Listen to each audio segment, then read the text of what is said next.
Hello, my name is Schneider, and in my work, I'm the director of the Math Emporium at the University of South Dakota. This is primarily where my interest in student success comes from. So today I will be discussing predictors of student success in college algebra at the University of South Dakota. A little bit of background about this course. So because USD is a liberal arts university, it requires all students to take a college level math course or to test out of college level math. Students who test into college level math often choose Math 102 because it's very familiar to many of them from the classes they took in high school. And so Math 102 College Algebra is the largest 100 level math course on campus at USD. With this comes a very large variety of math background, a lot of different students and study types, and just a wide variety of students we see in the Math Emporium, which is where they do the work of college algebra. Because of this, USD has implemented a mastery-based course option for Math 102, and so hopefully the hope is that it will accommodate the largest number of students because it's mastery-based. And so with this comes that the course is student-paced. As students master the material, they move forward. And so if a student comes in with a really solid foundation and really understands the material or learns it quickly, they can move forward in the course quickly. But if a student has a lot of work to do to build up their foundation, they move through the course at a slower pace. And so this is beneficial for the students to be successful because it accommodates a wide variety of students. Even still, the success rates in Math 102 totter between 50 and 60%. So not excellent success rates, which is another motivating factor behind my project. USD uses a software called My Math Lab, which is offered through Pearson, an online software system, and we use it in both our pre-college algebra and college algebra courses, and it's very effective. It's very useful. The software itself records automatically for each assessment score, the date worked, and the time spent on each assignment, as well as the number of days each homework assignment was submitted late. Quizzes and tests can also be taken a number of times, as many attempts as are necessary, and each of the score, date worked, time spent, etc. is recorded for each of the attempts the student takes. The goal of this project, is to find indicators, and we narrowed it down to the first unit of the course. Out of the 4 units, the first unit of the course, indicators that correspond with overall success in the course. The purpose of this is to address quickly, early on, students who are at risk of not being successful in order to provide a sort of just-in-time assistance for them so that they can be successful in this course. In addition to that, our goal is to improve our success rates, of course, and in doing so, reduce tuition, student costs. So every semester that they retake the course in an attempt to finish it, they are charged the $1,000 or whatever for tuition. And then finally, our motivation is also to support USD's Finish in 4 initiative. So lots of good momentum behind our project. We decided to use a predictive model, and specifically using linear regression as the foundation for what we're going to do. Linear regression, we'll discuss the reasons for that later. The scope of this project is the fall and spring semesters of the last academic year, so 2017-2018 school year, for all on-campus Math 102 students at the University of South Dakota. The goal is to develop a model that, when trained on a single semester of data, has predictive capabilities for subsequent semesters. So we acquired this data through MyMathLab. We downloaded it from MyMathLab, and what we downloaded was all of the recorded details that for the students' work in both the fall and the spring semesters of the 2017-2018 school year. It was quickly determined in exploration of the data that the time spent variable was just really not helpful at all. It seems like that maybe could be the most useful, or useful at least, but students could just leave their computer open on the program, and the program doesn't know that they're not actively working on it, and instead they're doing their laundry or going to lunch. So huge outliers in that data, and just really hard to determine what was true and what was not. And so we went ahead and removed those variables. In addition, most of our score variables were removed. Because students have to master the material in order to move forward, knowing what score they got, of course there's going to be a high correlation between score and end result in a semester. First attempt scores were kept, though, for quizzes and practice tests. Like previously stated, they can take quizzes and practice tests multiple times. So seeing that first snapshot and how they did on the first attempt, we thought might be helpful. If students did not finish the course in one semester, the homework, quizzes, and tests that they did not complete were all completely empty. The data was empty. It was there was nothing in it. And so in our transformation portion, we went ahead and put in zeros for all the score values, first attempts, and so on.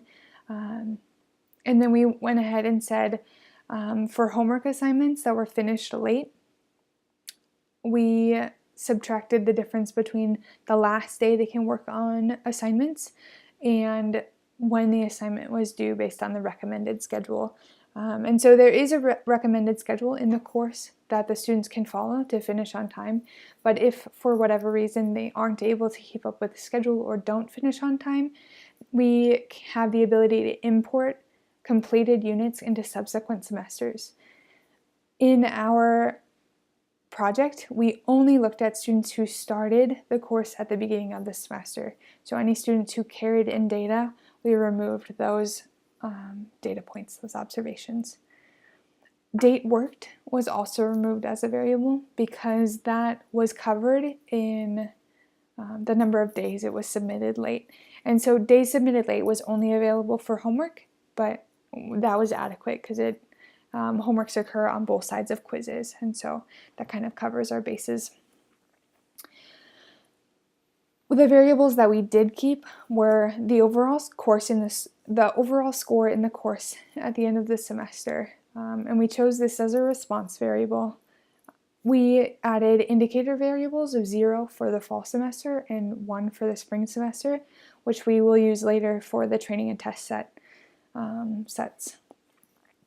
And then we kept the number of days each homework assignment was submitted late.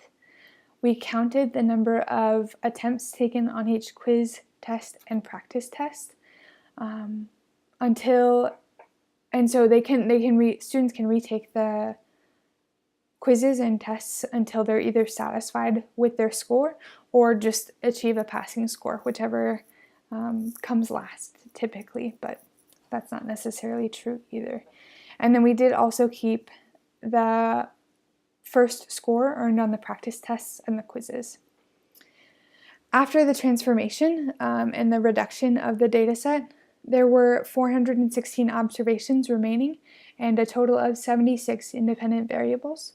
We kept the response variable as well and the indicator variable of which semester the course was taken in.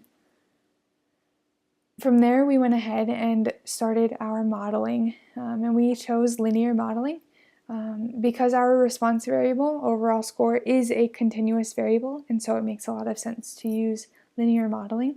Also, linear modeling has a diverse set of tools and is pretty easily understood and explained, which is relevant to our purpose of training tutors and instructors to identify areas of student need. multilinear regression was our first move. This aided in narrowing down our data set from all of the units, the 4 units, and all of the different factors involved, to only one unit, unit 1, and the variables therein. From there, when we had narrowed it down to unit 1, we tested for multicollinearity of the variables to determine whether or not we would use ridge regression, if it would be helpful or not. And then we did subset selection techniques, which proved to be the most useful and really aided our model, and in the end were sufficient. And then finally, we did try a couple transformations on in an attempt to improve our adjusted R-squared, and yeah, as an exploratory measure. So first of all, multiple linear regression, our first iteration of ordinary least squares on our data set returned a really awesome adjusted R-squared, adjusted R-square of 0.983, but this data set is kind of, this adjusted R-squared is kind of misleading, because in this data set we hadn't yet removed, it included an average test score variable for all 4 tests in the final, and so it makes sense that the correlation was so high, because tests have a lot to do with the final score. They're very highly weighted in the final score. And so once we had removed those, and in fact removed all scores, so including that first attempt on the quizzes and the practice tests, once we removed all of those, the variables that remained gave us an adjusted R-squared of 0.9268, so still pretty excellent. So that what that told us was that our variables of number of days homework submitted late and number of attempts taken on quizzes and practice tests, these variables were important and indicative of success in the course. And so we knew we were on the right track with our variables. And then we went ahead and narrowed down our independent variables to only the 19 independent variables of Unit 1. So 8 homeworks, 4 quizzes, and the number of times each of those quizzes were taken, how many times the practice test was taken, and the score on the first practice test, and then how many times the test itself was actually taken. And all of these with ordinary least squares gave us an adjusted R-squared of 0.5388 and an R-square of about 0.56, which means that about 56% of the variation was accommodated in our linear model, was accounted for in our linear model. So pretty good for a starting point. Multicollinearity and ridge regression. So we tested the multicollinearity between our independent variables in our Unit 1 independent variables, and found that many of them had high multicollinearity, which made us go ahead with ridge regression. But when we applied ridge regression, we found that any lambda, even a lambda of 0.2, which seems to be the best balance for bias variance, didn't improve our variance enough to justify the additional bias. So we went ahead and did not move forward and use that in our final model. From there, we went ahead and used subset selection. So first, forward subset selection, as you can see here, and then exhaustive subset selection, because we're only working with these 19 independent variables. And these both settled on 6 important independent variables, which we wound up using in our model. These 6 are explainable. We can justify each of their purpose, and it gave us an improved adjusted R-squared of 0.5446. So happy about that as well. As a final effort, we did go ahead and try box-Cox transformations on a response variable, so raising our overall score to a power to see if that would improve our fit, and none of them really improved our fit. In fact, they hurt us, and so we went ahead and scrapped that totally and didn't use that in our final model either. So we settled on a final model that modeled days late on homework number 3, days late on homework number 8, the first score on the first quiz of the semester, the first score on the practice test of the first unit, the number of attempts taken on quiz 4, and the number of attempts on the first practice test. And all of these ended us with this model, this linear equation, so our betas. And you can see x3, which was our first score on quiz 1, is our highest correlation. So that first quiz is important. The first attempt of the practice test is important. And then negatively important is the number of attempts taken on quiz 4. So those are kind of our 3 most powerful predictors, and we'll discuss those in just a moment.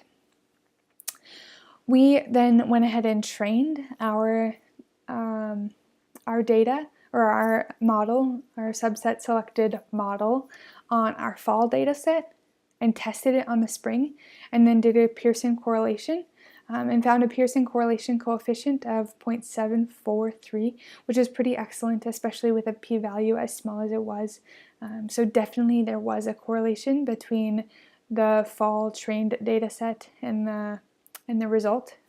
So excited about that. And then when we trained it on the spring data and tested on the fall data, we found that correlation still to be very high, so 0.71 with that small p-value. So definitely a strong correlation, which gave us confidence that this was a powerful and useful predictive method. And so to wrap up, we found that students who score well on that first quiz attempt, right out of the gates, if they score well on that first quiz attempt, they're more likely to be successful in the course in one semester. And so possible contributors to this are maybe a more solid, stable background in the subject, good high school teachers, whatever the case may be, and maybe just not a good enough ACT score or GPA from high school.